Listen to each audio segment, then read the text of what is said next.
My brothers keep a show, I gotta let them know. Tuesday, 7 p.m., gotta let them know. 3 M's meant to model, gotta multiply. God gets all the glory, hands in the sky. My brothers keep a show, I gotta let them know. Tuesday, 7 p.m., gotta let them know.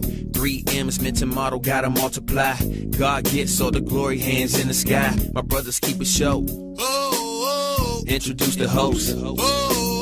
My brothers keep a show. Introduce the host. That's the Dr. Michael Green.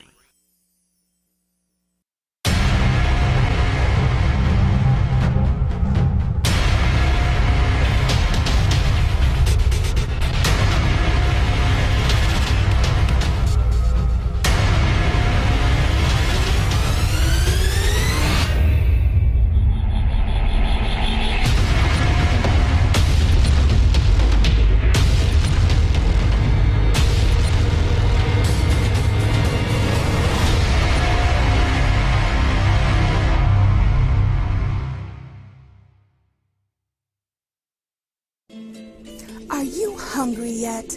Come on over to Peru's Chicken, where we're cooking up mouth-watering Peruvian-style dishes like quesadillas, tacos, burritos, yuca, arroz con mariscos, camarones a la parrilla, charbroiled chicken, fresh salads, and so much more. Our friendly staff at both of our locations, Lanham at 9001 Annapolis Road in Lanham, Maryland, or Mitchellville at 12106 Central Avenue in Mitchellville, Maryland. We are ready to serve you. Just come on in. Empower us through your Holy Spirit to allow the words that are being spoken and shared, God, that will transform lives. We thank you right now in advance, God, for this platform to glorify you. This is our prayer corporately and in agreement. In Jesus' name, amen. Amen. Amen. Hey, great evening, everyone. Great evening and welcome to the greatest show on this side of greatness, My Brother's Keeper, where greater men continue to make men great with the spirit of excellence. Of course, you know already, it is Tony the Tiger Terrific Tuesday. It's great.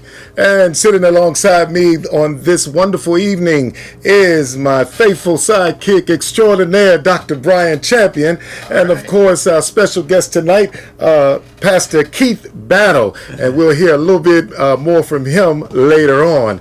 Right now, let's go ahead and welcome the Dallas, Fort Worth, and San Antonio, Texas area, Raleigh, Durham, North Carolina, also along with Winston-Salem, North Carolina, New Jersey, Maryland, Washington, D.C., Virginia area, also Connecticut. And we're going to travel all the way across the U.S. of A. and welcome Pomona, California, as well as Ontario, California, with Imani Christian Cathedral Church under the leadership of Bishop Jelani Kafela. Thank you for your constant support. Also like to thank for his support Bishop James B. Walker, the Christian Methodist Episcopal Church. He presides over the 7th District. Also, the call-in number is 301-429-9247, 301-429-WBGR. Also, remember to like and share the show, and you can watch us on Roku as well as downloading the WBGR app on Fire Stick. And remember to like and share. Just some little bit more housekeeping news to get out of the way.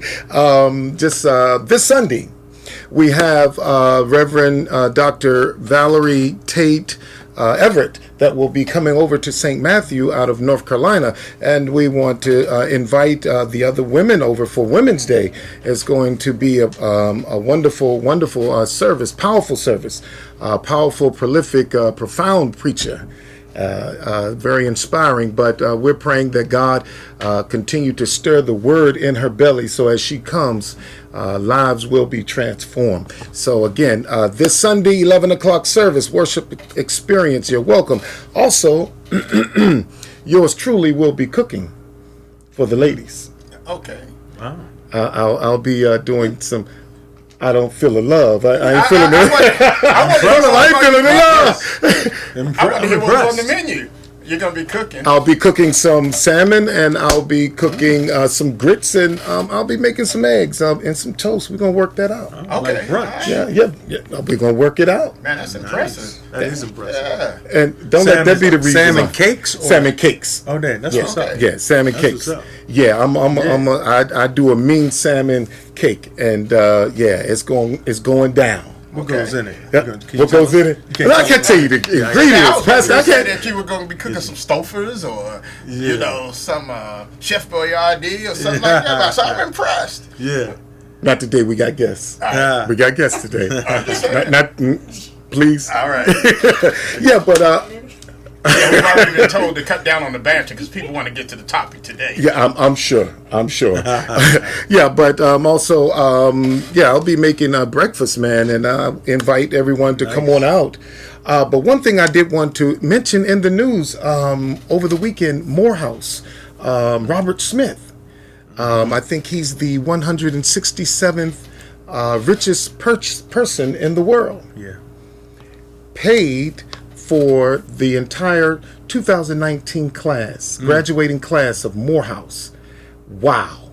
He eliminated their student loans. Yes. Man, that's awesome. Wow. Yeah. That's awesome. Wow. I thought it to be profound. Can you imagine if having dropped out the year before? Because you say, I don't want to deal with this. I don't want to deal with these loans.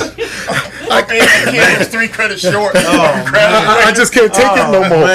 I can't take it no more. I'm going to sit this semester out. Oh, my goodness. Yeah. Go ahead. I'm sorry. I was just going to say, and that's the type of gift that people don't often understand how major that is. Oh, my God. Because, oftentimes we graduate from school, and it takes us about 10 years to pay off that debt. Yes. Yeah. And so to eliminate it from day one means that here you got free money to actually begin to invest in the rest of your life. Yeah. And so that's a major gift that multiplies. It's just not the amount that you got today. Yeah. It just multiplies in such a large way. Yeah.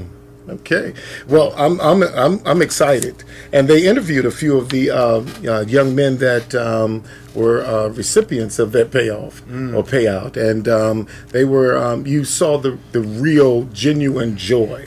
One young brother, mother worked hard hours, and he was like, I can now get in position to help her. And pay back a lot of what she sold into me. So, he's paying it forward by taking care of his sisters and brothers.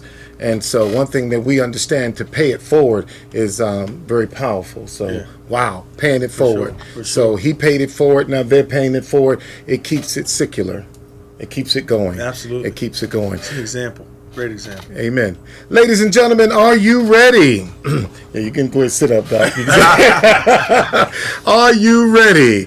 I don't believe you. Are you ready? We getting ready to get right into our show for this evening. It is none other than Pastor Keith Battle over at Zion Church in Landover, Maryland / Hyattsville. And what I wanted to share about this gentleman, he is the senior founder and senior pastor of Zion Church. He started in the summer of 2000 that now has 3 locations in Washington, D.C. metropolitan area, and has grown to over 14,000 regular attendees with 70 full-time and part-time employees. But you can read his bio, I'm sure, if you go to Zion Church. That's not why he's here tonight. He's here tonight to talk about this long promoted book, Chickology: Why Men and Women Cheat, and Understanding, Avoiding, and Recovering from Infidelity.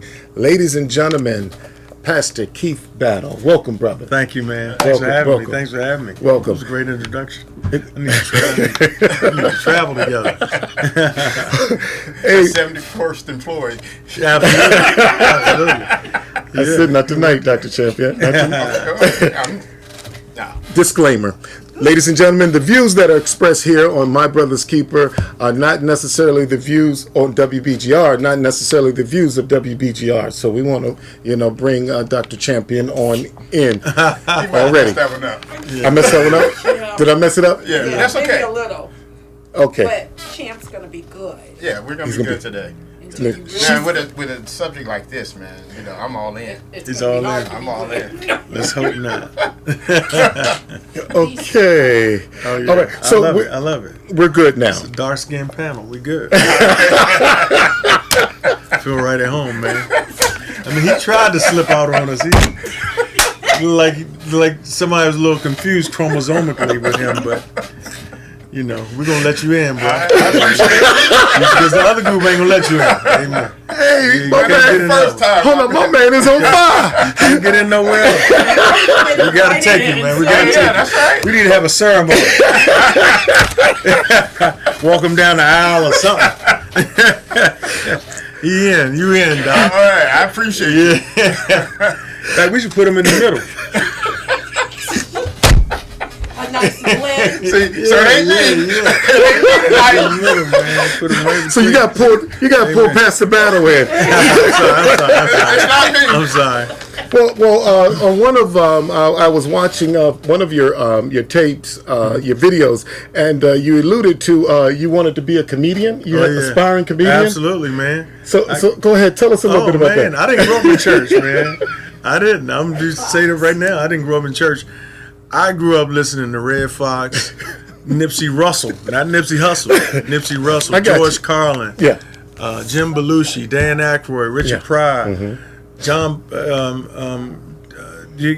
lot of the Sam Kinnisons, a lot of the guys that I listen to are dead now. Yeah. Comedians, a dark world, like, you know, and those people discipled me as a kid. I listened. There used to be a show on the radio at night on Thursday nights. Come on like 11 p.m. It was called Corn Between Your Teeth, and it was all jokes.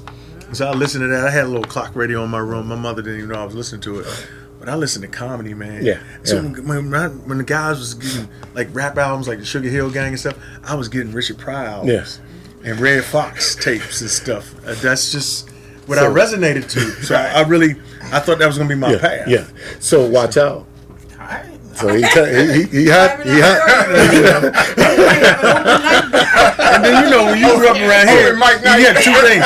Either you had to be able to fight or you had to be able to Jones. Yeah. That's right. So To I keep couldn't them off fight, you. man. To keep them Yes, off I you. just kept And laughing. if you Joe real good, you better be able to fight. Or run. Oh, Yeah, something. Man, I was just playing, man. You know how I do it, man. Who you want me to Jones on now? All of a sudden, Hey, there ain't no everybody joke. stop laughing. Yeah. And They you know funny. it's over. Absolutely. Yeah. Okay. Time out.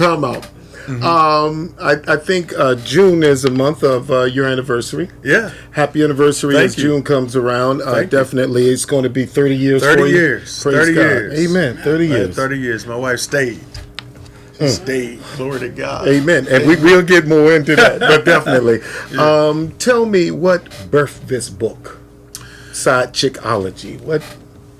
So, you know, just like any pastor, we're doing sermons and we're going through the scriptures and stuff. And so, you know, I was doing a message on infidelity. I knew from Proverbs, right? 5, 6, and 7, those 3 chapters together Yes. talk about infidelity. And so, you know, and it's the woman in that chapter, in those chapters, is called a mistress or an adulteress, right? So I said, how can I do a study? I like the word chickology. I like ology. I put ology on any word. I'll do laughology, birdology, whatever. I just like that term. Pimpology. Exactly, right? Ology is the study of something. So pimpology is the study of pimping, right? So how can you do an adulteressology or mistressology? It didn't sound right. But in the streets, they call women on the side chicks. So the term side chickology came from that. It's really a study of infidelity. And because I like thinking around subjects. Okay. The book came out of the why. We know people cheat. People cheat all the time. People cheat on different levels too. It's not just having sexual intercourse with somebody else. It's emotional affairs. It's virtual affairs. It's flirting. Yes. It's going on people's social media page and liking pictures. Yeah. Anything you got to hide from your spouse is cheating. Uh-oh. Right? You You understand? said liking pictures on Facebook? Absolutely. If you like somebody's picture, somebody is not your wife, and they got a bikini on, you be like, hey, looking good. How's the family? Or whatever, right? You know, anything that you got to hide from your spouse is cheating, right? So I was like, why do we do it though? Why is it so prevalent? Why is infidelity so prevalent? Not just in society, in corporate America, in the military, in church, everywhere. It's everywhere. And I started seeing a pattern like things you could follow. I started looking at my own life and my own unfaithfulness, and like, what was the pattern? And that's where the book came from. Just trying to unpack it, because when you're pastoring, like I do, you end up counseling a lot of people in this situation, and you see similarities all the time. Like, and another thing, and I know you didn't ask me this, but a lot of guys who are unfaithful to their wives don't want to leave their families. They still want their marriage to work, but this behavior is not always born out of a desire to leave the family. Sometimes it's just flesh. It's just lust. It's just the world in which we live. So anyway, that's where it came from. Wow. But that segue right into the man cave and secrets. Yeah, man. Man. You gonna go there?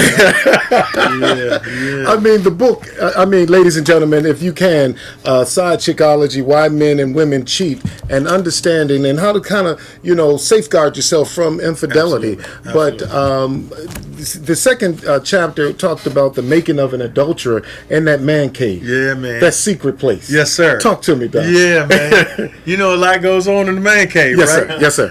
And by definition, a man cave is that space that kind of every man wants in his house. He wants somewhere where he can go and nobody bothers him, where it's quiet. And a lot of stuff that puts a man in the cave is tension between him and his lady. They're not getting along, or sometimes he just wants to go down there and watch his games, or sit in his chair, or if he's younger, he wants to play video games. Okay. But there's some secrets in that man cave too. Uh-oh. And a lot of that is dark, and it's in this pornography. A lot of pornography happens in that space. A lot of inappropriate behavior. Yeah. Going to look at things that wouldn't be approved by a spouse. And I think where it feeds. Let's go with the pornography, right? Yeah. Pornography is usually accompanied by masturbation. Most men who look at pornography are not looking just to enjoy it; they're looking to self-pleasure themselves. Yes. What you do is you begin to train yourself to have sex on demand. Because I don't have to have a good relationship with my wife. We don't have to be communicating. We don't have to be getting along. I don't even have to be financially responsible. Yeah. Right? If she wants those things to open up to me sexually, and I'm not giving her that, and she says, "Well, I'm not interested," or "It's just a bad time," well, he can go down to the man cave and self-pleasure. And what happens is he becomes habitually a self-pleasure person, and you begin to objectify women, and eventually you get tired of just the virtual. And if the real thing becomes available, what you going to do when the real thing becomes available? When somebody online says, "Hey, a woman should be happy to have you as a husband." Really? Ears done perked up. Yeah, man. Yeah. Because all you're hearing from your wife is complaints, but Keisha at work is saying, "You sure smell good, Rollo." What you got on? What's that you wearing? I always use Rollo and Keisha because that's Okay. I got you see him at the cookout, right? You see Rollo and Keisha. Can't you see Rollo and Keisha at the cookout? Oh yeah. I thought about Red Fox, my man. Rollo. See, it's always a connection. There's always a connection. It's gonna always get back to comedy. You're right. Yeah. You in the book with pornography, you gave some alarming numbers, man. And I was reading every second, 28,258 users are watching pornography on the internet. Every second, 3,074 cents is being spent on pornography on the internet. Every second, 372 people are typing the word adult in search engines. Yes. 40 million American people regularly visit porn sites. It's not just men. Yeah. It's women too. Yeah. It's professional men. It's clergy. Yeah. Hey, I didn't put this in the book. Okay. But here's something else, and I talk about it. I talk about it in the book, Side Chickology, but statistically, I didn't mention this. In the hotel industry, they have concluded by data that their highest investment in porn is during pastors and church leaders conferences. They already know that the porn sales are going to go through the roof whenever the preachers are there. I mean, you think about it. People who give so much of themselves and so much of their time, and they spend so much time being lonely after helping everybody else out, and they come back to the room, I guess, to reward themselves. Guys on a business trip, they just go down to the bar and drink and pick up a regular lady. Well, the bishop can't do that. Pastor can't do that. But he's human and he wants to satisfy his fleshly desires. But they say in the hotel industry, it's not even close. Not any other convention draws that much attention to the porn sites in the hotel room than when clergy's there. It is I found that. I thought. Ready for y'all. Yeah. Would you like to pull a chair up? Nope. Okay. No, but I found that number very alarming. I was doing some research and I found that out. And it was baffling. Yeah. To find out that the porn sales are that high. Yeah. Why do you suppose? I think it's a combination of things, right? People who look at porn have not really tracked the reason behind it, right? So why am I looking at? Well, first of all, the Bible says that the eye is not satisfied with seeing, and so as men, we are naturally attracted to things we see. Yes. In fact, one therapist says that the physical anatomy of a woman is more readily recognizable to a man than danger. In fact, he says we recognize pulchritude before we recognize danger. If a woman were to walk into this studio and she was seductively dressed, we love God. Don't do it. But wouldn't we notice it? We would notice it. But if she had a gun on her, we wouldn't see it. But all the women here would see the gun, right? That's why we walk into stuff. That's why we fall off of treadmills. That's why we run in the back of the cars, because we got caught looking. That's why our wives smacked us. What you looking at? We don't even know it. Yeah. It's a reflex. And it just happens. So if that's a reflex, and we're in the grocery store, like you got to train yourself not to. Oh my God, you can see a woman coming at you and recognize this is going to be a sight to behold, right? So you got to resist. So naturally, we have So now you take away all of the boundaries and the judgment, and you're in a room space by yourself, and you can just look, and all you need now is a phone. Yeah. But if you got a laptop and you got a man cave, now it's like you on. Oh my goodness! And then the triggers come from it can come from anywhere. You're just watching television, just going on social media. You're on Facebook, and then somebody pops up that's got a bikini on. Well, that just what's under it? Like that's just a natural drive that men have. And I think what we have to do is say, what I talk about in the book is, okay, if that's natural, how do we invite something supernatural in to combat it? Yes. Or how do we warn ourselves? Okay, where does this lead to? Because if you ask any man who's been unfaithful to his wife, 98% of them also did porn before they stepped out. So it is a pathway to infidelity. 98% of men who were crossed the line were looking at nude women before they did it. Rapists. Rapists are porn addicts. I mean, people just can't stop with just enjoying what they're seeing on videos and on pictures and stuff. And if you've been doing that, let's say when you were 8 years old, because back in the day, you couldn't get it. We didn't have the internet. Yeah. So if you wanted to see some pornography, you had to go across town into a seedy part of the town, into a little raunchy little building, put a coat on and some shades and sneak in. Or what most of us did, we had an uncle that had a magazine under his bed, and voila, it was like, whoa. Yeah. And there are people that have been looking at that stuff since they were 11, 12 years old, and now they're in their 40s. Yeah. They're not it. Yeah. Yeah. So how do you not objectify a woman? You look at her as a conquest. Like you begin to undress her, and so she loses her personhood. That's the drug of pornography. It makes you lose the personhood and value of a woman in her person. You don't get to appreciate the personhood of a woman. You only look at her body, her shape, her figure.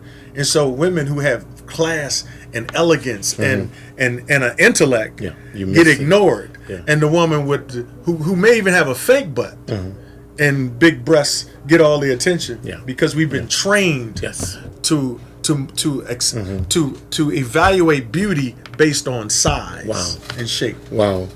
2.5 billion emails sent or received each day contain porn. Wow. 40% of sex addicts lose their spouses. 58% suffer considerable financial losses, and about a third lose their jobs. That's how addictive it is. You'd be surprised how many people are spending hours and hours a day looking at pornography, just sneaking away, just gone. Strip clubs, massage parlors, and it's everywhere. Yeah. Like it's everywhere. Yeah. The escort service industry and the porn industry is now bringing in more money than the NFL and Major League Baseball, which NFL is a $9 billion industry. Yes.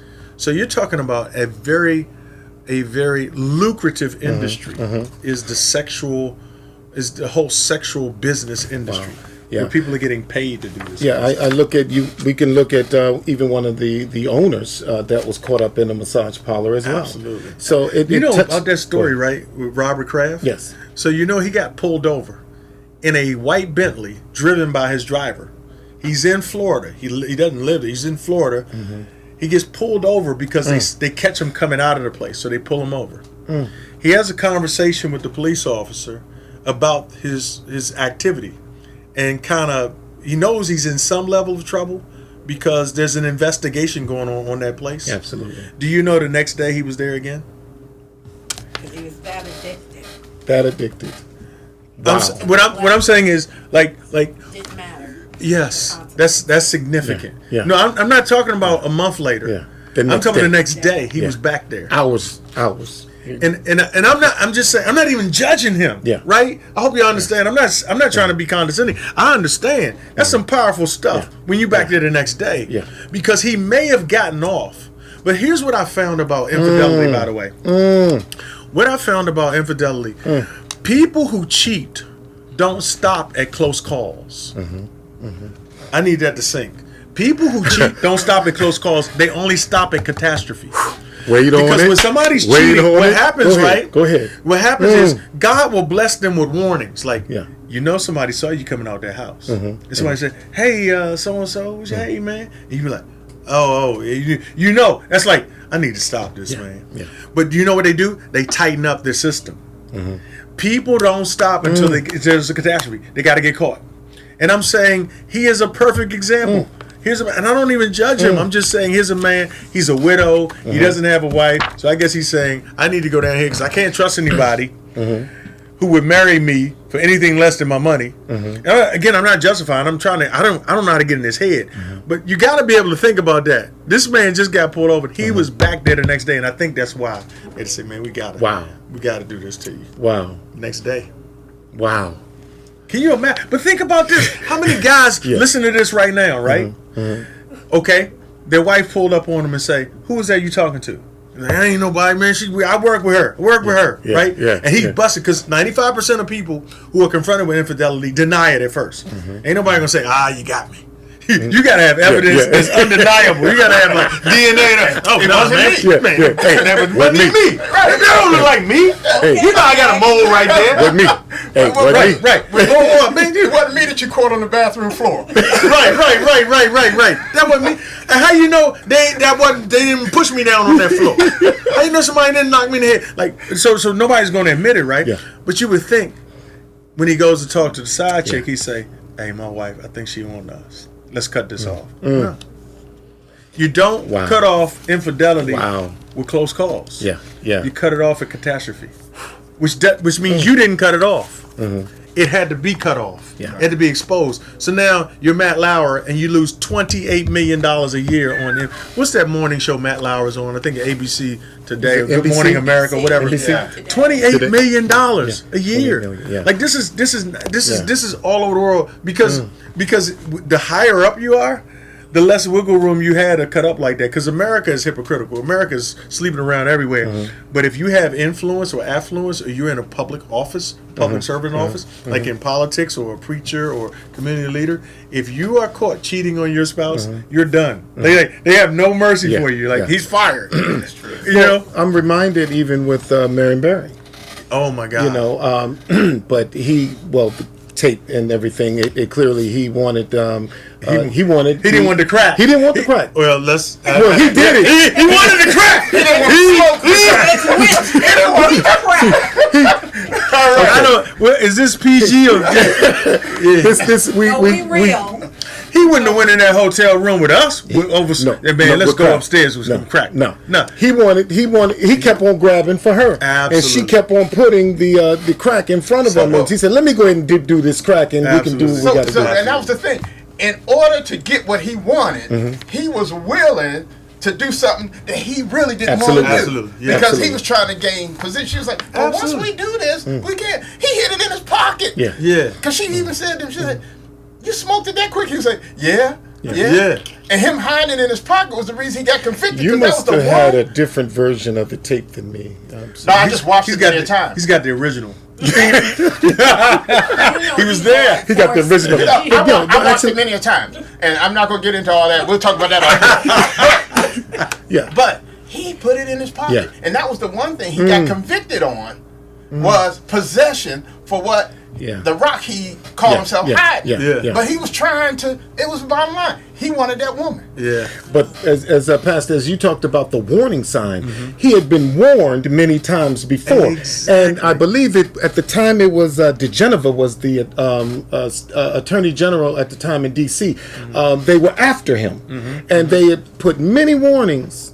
After he'd been given many warnings, but to still just put himself in harm's way. Well, it was even worse than that. Just the warnings. He began to just lay his guard down. I mean, because you could find him in a whole lot of places, and it's not like he wasn't recognizable. Sure. You know, because that's what he wanted to do. But for years it's been said, and I know a woman who was involved in the media. And she says, for men, for years, women have been used to trap them. That's the thing that we've had the most difficult time resisting, an attractive woman, and that's what he was led to follow her. And the chief of police at the time, which was Isaac Fullwood, they were downstairs securing the building because the mayor was in the building. They didn't know it was a sting. When he discovered it was a sting, he refused to cooperate. So there was a warning even that night, like, look out. Be careful. This is a setup. But like sometimes it's David, right? So King David. I mean, you don't get higher than the king of Israel. That's bigger than the mayor of Washington D.C. He sees a woman. He saw her. She was naked, taking a bath. He couldn't. He said, "I got to find out who that is." He didn't walk away and say, "Oh man, that's somebody else's wife." Then when they told him, here's the problem. That's Uriah the Hittite's wife, and it's one of your other soldiers. Top soldier's daughter. You need to leave her alone. That's three boundaries. Somebody's wife. That's one of your man's, your staff member's daughters, and you got 9 wives in the house. He says, "Nah, go get her." And the consequences that came after that. Yes, sir. The incest in his family. His son raped his daughter. His other son killed the brother for raping his sister. Son Absalom tried to revolt against him, tried to kill him. Like the sword never left his house. Like all that came, the baby died because he impregnated the lady. I'm just saying that was the first ever porn moment. David was looking at a new woman, and he could. What I do in the book is I explain. He is a perfect example of what porn can do to a man. You can't stop at porn. You're gonna want what you see. Eventually, you're going to want what you see.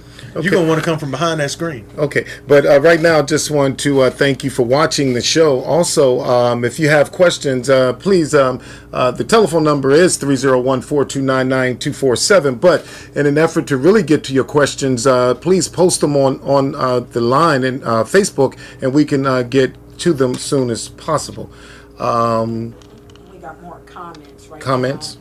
Drop a couple of comments then. Keisha Rawlings, sometimes they don't even stop at catastrophe. It's an addiction, and sometimes death is the only thing that stops an addiction. That's catastrophic. Brother Elliot, it's a stronghold. Yes. It is a stronghold. And Brother Edward Lee brings up Samson and Delilah. Great one.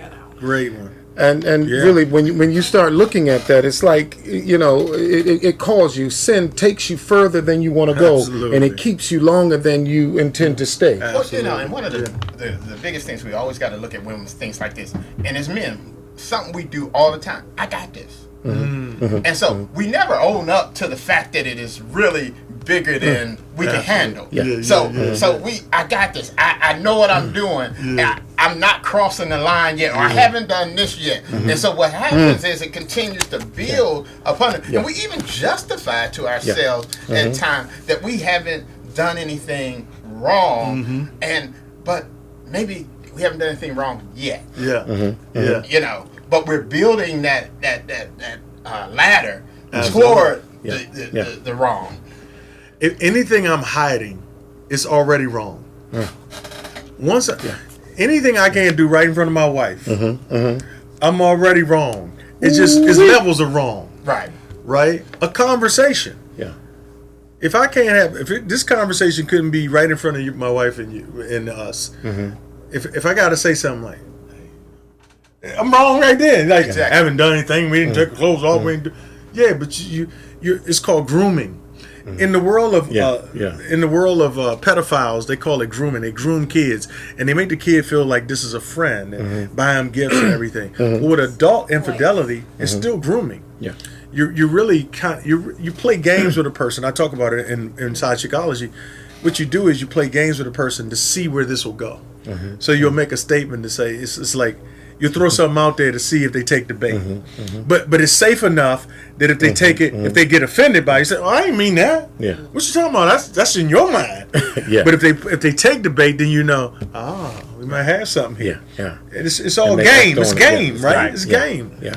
As we go unpeeling the onion, unpeeling, and so in the interest of time, as we unpeel this onion, now the girlfriend mentality, as opposed to the making of a side chick. Yeah. Yeah. Talk to me in that space, from that space, the making of a side chick as opposed to that wife. So I use a baseball analogy, to describe, to help women understand what it means when you're a side chick. Because some women are comfortable, like, I know I'm the side chick, I know my role.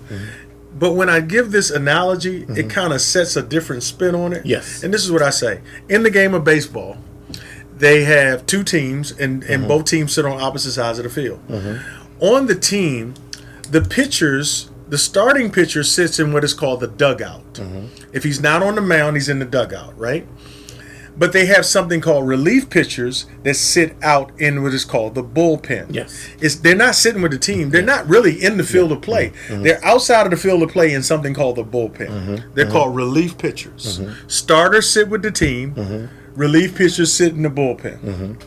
I said, now, when the starter is not performing at the level the manager wants him to perform, the manager will walk to the mound and tell the pitcher, you better get this together, or else. And if the pitcher doesn't perform, the starting pitcher doesn't perform, the manager will call to the bullpen.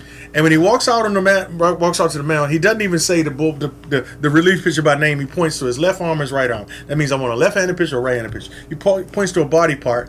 Then that pitcher, that relief pitcher who's been warming up, then comes into the game because the starter wasn't getting the job done. And what I tell side chicks is, you'll never be on the bench with the real team.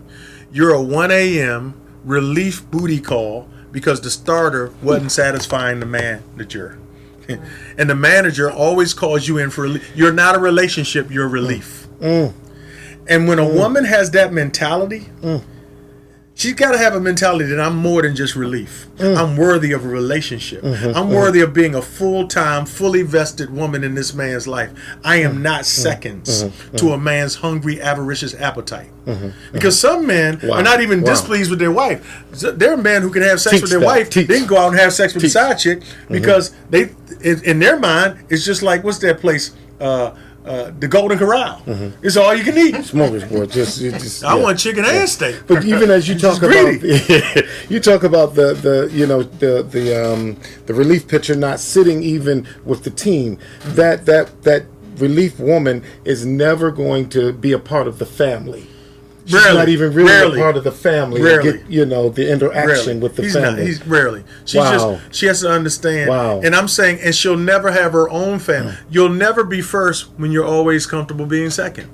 Like, did you just look into the camera and say that? Yeah, I did. I was trying to look at the red spot. God almighty. I didn't know if it was that one or that one. So, is that one? I'm just trying to say something to think about, right? Like, you have to have a higher self-worth. Yes, sir. To know that if a man is telling you he's going to leave his wife to be with you, he's saying that to keep having sex with you. Yeah. But as soon as the sex is over, he's gone. You're relief. You're a side dish. When you go to order food, you never. They have the menu set up where they have appetizers, they have the entrees, and then they have sides, right? Most people who are taking your order want to know what your entree is. And the entree is usually some kind of protein. Yes, sir. I want the duck, I want the steak, I want the lobster, I want the crab. Okay? You don't say, man, give me the greens and the coleslaw. Give me them greens and the coleslaw. Yeah. And then they say, well, what's the no. You that's always secondary. In fact, it's interchangeable. It's interchangeable. You want to swap out sides, you can swap out sides. You understand what I'm saying? I'll have the blackened salmon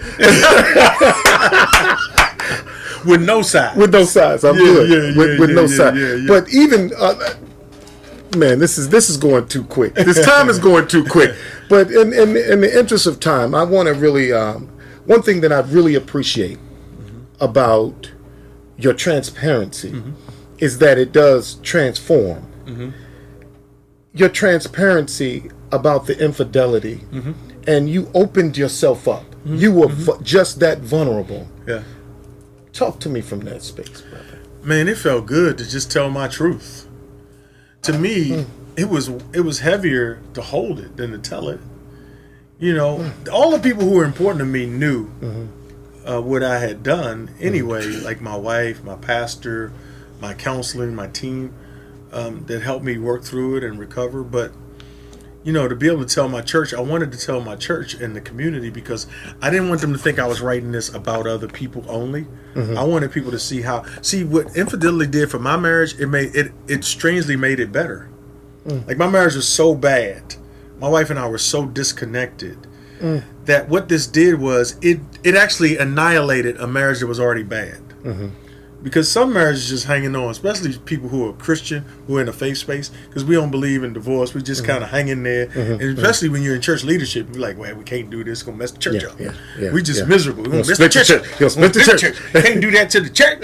Right? Yeah. So it was miserable. But when I got in this inappropriate relationship with somebody and it was exposed, I never thought my marriage was going to survive it. I just thought it was over. And then when my wife forgave me, I never thought our marriage would get better. I thought I'd still have to be miserable. I just couldn't do that anymore. Because that was my relief from the misery. It was like I had somebody I could go to and talk to and have a good time or have fun with. That was, but what I've learned from this is that even because you might be with somebody and you're like, will this person do this again? Will a cheat repeat? And my answer to that is anybody who's done something can do it again. So what history reveals is capability. And I don't know of a person who's ever been married who hasn't been unfaithful at some level, whether it's in their mind or their heart or their behavior. There's infidelity everywhere, even with women. They think, man, I sure wish I had married Reverend Jackson instead of Reverend Smith. So it was, for me, important to come from a position that I've been through this, and here's what we did. Now, here's how I avoid it. Okay. And here's how I understand. See, I had to understand how I got there. Yes. It wasn't just a bad marriage, because I can't blame my wife for it. It was my own personal emptiness and loneliness, because I was only doing church. Okay. I didn't have fun outside of church. I didn't have a life outside of that. So I had to have other things. Now I go to Wizards game. I get to I play pinochle. I do things that are fun that fulfill me. It doesn't take another woman. I can have some fun. Like doing this is fun. Right? So y'all just got me out of trouble for an hour at least, right? Just hanging out with y'all, going out. I didn't do a lot of that. It was just my family and the church. Everything was heavy and weighty all the time. So being able to create a life where there was healthy fun and outlets. What was her name? Kilolo. When she came to whisper in your ear, that felt light. Absolutely. And you didn't have to perform. Kilo. Well, I don't know what Rollo and Keisha. Keisha. Yeah.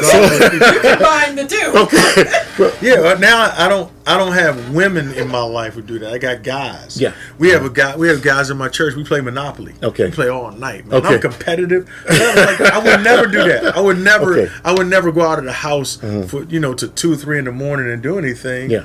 Because it's just but I'm out 2 or 3 in the morning playing Monopoly with the fellas, and I think in some ways we all need that, to have an outlet, having healthy outlets, and then we rebuilt our relationship with each other. Okay, like now my marriage is so fun. Like I love being around my wife now, and it wasn't like that. And there are a lot of marriages like that because most people who get married had a lot of fun leading up to the relationship. Yes, sir. But then they got married. Yeah. And like, oh man, like now we go back to the next thing. Yeah. We try to conquer the next thing instead of really focusing on continuing the things that made us enjoy each other so much that we said, I want to spend the rest of my life with you. Then we get married. It's like, now we got kids, we got bills, we got responsibilities, and our lives go this. Marriage by nature, I'm sorry, I'm going so many places. Marriage by definition is a naturally atrophying relationship. That's very important to keep in mind. Marriage by nature is a naturally atrophying relationship. It moves like this, naturally. You have to intentionally grow closer to your spouse because life and schedules and responsibility naturally take us this way. Even blessings, like you go from an apartment to a big house. Now the atrophy happens because the man is out in the yard. Or he's taking her in the garage, or she's remodeling the furniture, and now we got to work extra harder because we got to pay this mortgage. And the thing that was a blessing to our life has become a kind of a wedge between us. It could be a promotion. It could be a number of things that come in, that enter our life, that come between us without us even being aware of it. And then we know, like, man, remember we used to play in the snow together. We used to just go out and go to the movies and hold hands and go for walks. And now we ain't doing that anymore. And I'm saying that's a pattern that I see in infidelity. People's committed relationships grow cold. And we don't know how to reignite them. Right? Because there's so much tension and disagreement over the money and over this. And now there's so much resentment and so many bad things have been said, like what you are not and what you're not doing and how unhappy I am. And now then we just become, watch this, when a marriage becomes two business partners, you pick up, I drop off, you handle this bill, you pay the electric, I pay the water, and then we operate like a firm. It's battle and battle enterprise. That's a relationship that's headed towards something. It may not be physical infidelity, but those people are going to go in opposite directions. The wife might go deeper into her kids, the man might go deeper into his career or the ministry or some other thing, but they're not coming together because it naturally atrophies. So you have to intentionally build in systemic ways of connecting. Daily, weekly, monthly, quarterly, annually. So had it not been for the catastrophe, you think that it would have gone on further or Absolutely. longer? I couldn't find a way out. You couldn't find a way out. Like you know, I don't write about anything that I haven't experienced technically. Like I can't say that I can relate to everything because the story in the book is not mine. It's a make-believe story, but it's one that people can relate to. But yeah, I've had close calls. I call it running through stop signs in the book. There are warning signs all the time. When your kid catches you on the phone and says, "What are you talking?" You hang up. Then you call the person back and say, "I'm sorry, that was my little son." Or somebody walks in on you like it usually takes a catastrophe of some sort to end it because it's a drug. Right? So the drug addict, the alcoholic has to get a DUI and be thrown in jail and be required to go to AA. They don't just, people say, "Man, I think I'm going to stop drinking this year." Man, I think I'm going to stop. No. I went to visit a lady at Howard University Hospital. I'll never forget this because it was one of my first visitations as a minister. Lady was a fan of mine. She loved me. I was a youth minister at the church, and I went to see her. She was dying of cancer. Cancer was eating up her body. And I went into the hospital, and she had a pack of Winston's on her food tray. She was that addicted to cigarettes that were killing her that as she was dying, she still had to smoke. I'm like, "You ladies, you smoking here?" This is years ago. And I'm just saying, there's some things that save a miracle people can't get out of. And like you said, one of the comments was, it's got to be catastrophic death. Well, it didn't happen like that for me. Sometimes people got to lose a family or lose something like that. It blew up my marriage, and my wife and I started building a better marriage. But what I'm saying is, I don't want to make this sound simple either, because infidelity will always be a temptation. I think for anybody. Somebody you work with, and y'all get, it could be just banter. Like, "Oh yeah," and then you say, "Wow," and you say, "I never looked at this person like that," you know, and you just never know. You can't be too careful. So I had to build guardrails in my life. Go ahead. Actually, what you just said, you know, I was hoping we'd get a chance to just go here for a moment. So thank you for segueing into my question. When I was watching your video, you talked about unhealthy relationships and how sometimes you got to let people go when they become negative around your spouse, Yes. and so forth. And in society, we think we're actually putting together a support network at times where we have our work wife or our work husband. Oh my God. We got our friends, and I mean, and sometimes they think, or we think they're operating in our best interest, and they may even think they are. But we're at the point where they are negative against the person you're with. Ding, ding, ding, ding, ding. It's that time for the separation to take place. Yeah. And I remember you saying something like, when you become negative against, it's time for you to go. Absolutely. Oftentimes people Or don't empathetic. realize it. Or empathetic. They don't realize that it's time for them to go. But Yeah. when you start hearing those sounds, it's time for you to make it go. Yeah, absolutely. It's time for you to put that, because now you have engaged in an unhealthy relationship, and we're so blind to it. And it might be unhealthy here, but we don't see it as unhealthy until we actually got hugged up. Oh my God. But it's been unhealthy for 6 years. Yes, sir. And it just keeps getting to a Yes, point. sir. And it's, as long as I'm not touching them, as long as I'm not doing it, but you're supporting That something virtual that piece. is putting space between them and their spouse. Absolutely. You nailed it. It's when you start. So you got your, well, we say work wife, right? But after about 4 conversations with her talking about how her husband doesn't treat her right, Yeah. and you know him, and you start saying to yourself, "Look at this no good brother," right? Once that happens, and you have empathy from her, your natural inclination is going to be to rescue her. She deserves better than that. And guess what? Even though you ain't gonna leave your wife, a part of you would be better than the whole of him. Yeah.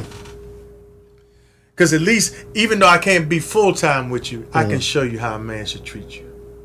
And you pull the chair out for her at lunch. Yeah. You open her door for her when she's getting in the car. You say, "Text me when you get home. Make sure you're safe." That's right. Husband ain't saying none of that. And then you know what she started doing? Yeah. You so sweet. You know, she gonna want to pay you. And you know. And you know. And you know. And you know.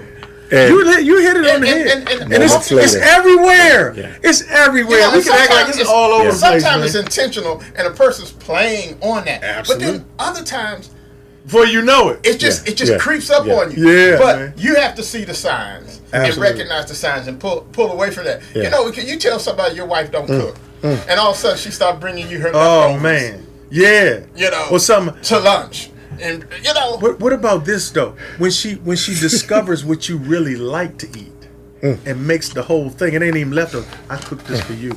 especially Isn't this your birthday?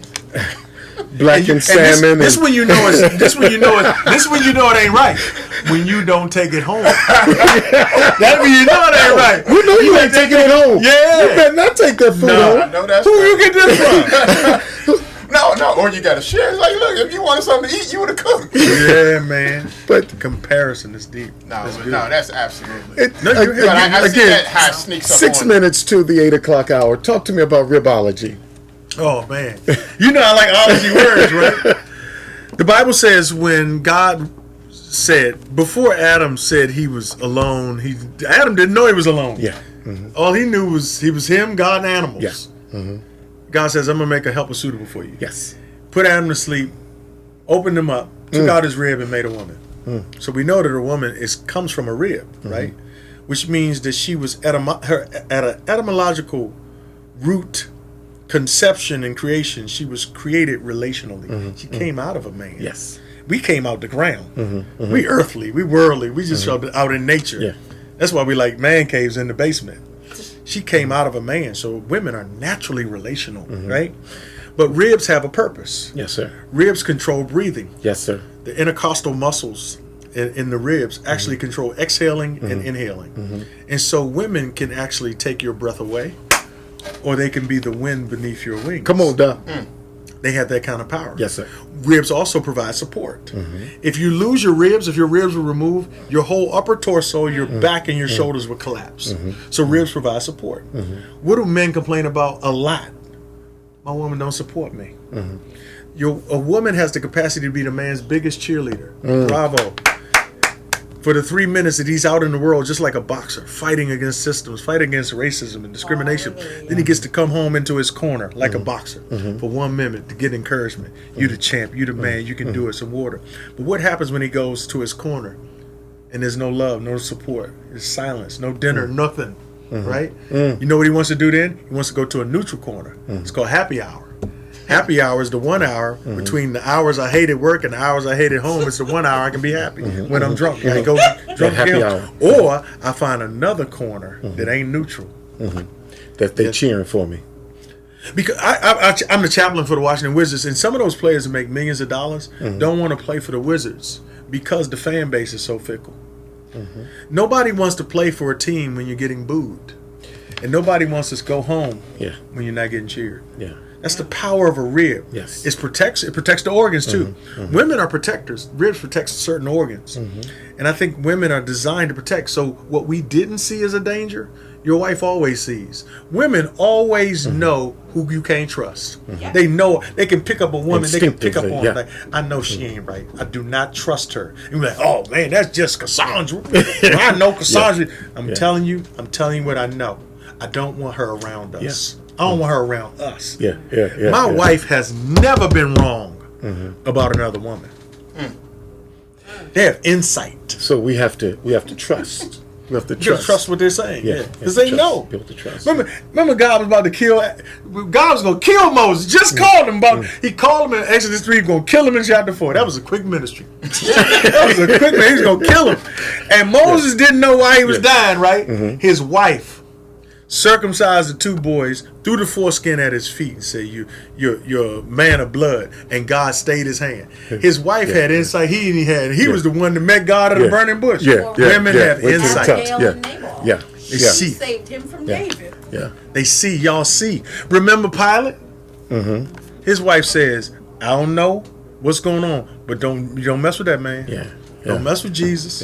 Women have insight, man. It's about 2 minutes to the 8 o'clock hour, brother. We got to do this again, man. We didn't even scratch. This has been basically just an introduction.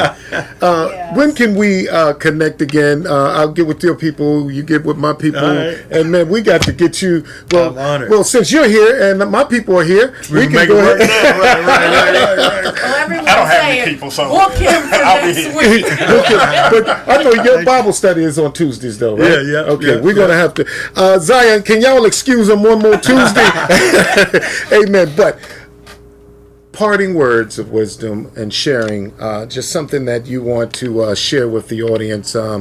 Basically, we just really scratched the surface of this, but something that is in your spirit that you feel you want to leave with the people, the men and the women. You know, I'm doing something in July. It's called July 13th. I've been pushed to do this. It's going to be 2 hours where I just work with people in their marriages. It's an intensive where we just work on the marriage. It's not just me talking. We're going to do exercise with couples. So if you go to sagacitycompany.com, my website, or any of my social media pages, Keith Battle, you can find information about that. The one thing I would say is, if you are in a situation where you're in a relationship that's not right, you got to count the cost. You got to say, what's at stake? Is this worth everything I stand to lose? The legacy, the lessons we're teaching our children. And I'm not beating anybody up who's crossed the line and made a mistake and got 2 or 3 families. Some people's family trees got a lot of branches on it. I mean, that's just a fact. You know, we all have a history. But I'm just saying, make a legacy decision, because I think you got to choose legacy over happiness. And that's what I did. Yes, sir. I chose to do the right thing for legacy, not just what would make me happy. Because I thought I would be happier leaving my wife for this other person. I just believed I was going to be happier. But the legacy decision was, what am I teaching my children? Yes, sir. What am I teaching my church? So I just think that's important. Make legacy decisions, not just happiness. Because, you know, a lot of people say, I just want to be happy. I just want to do me. And America says you have the inalienable rights to life, liberty, and the pursuit of happiness. But at what cost? Yes. Am I pursuing happiness? Yes. Wow.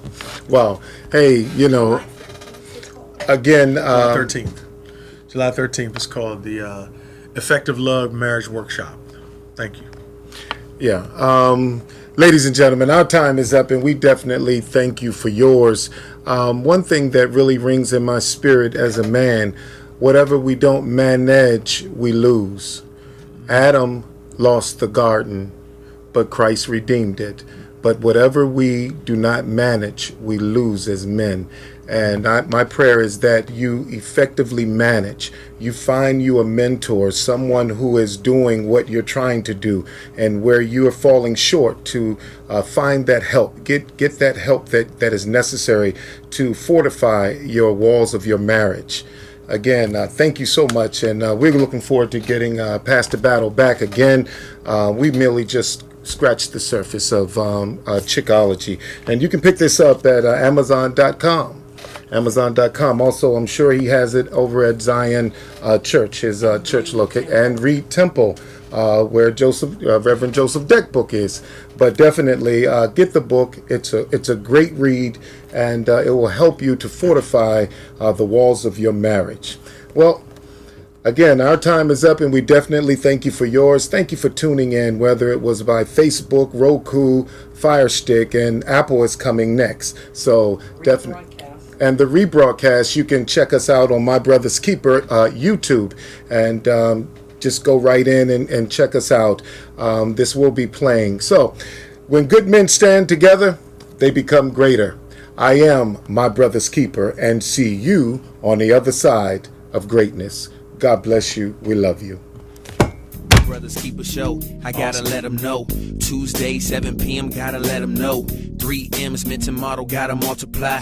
God gets all the glory, hands in the sky. My Brothers Keeper Show, I gotta let them know.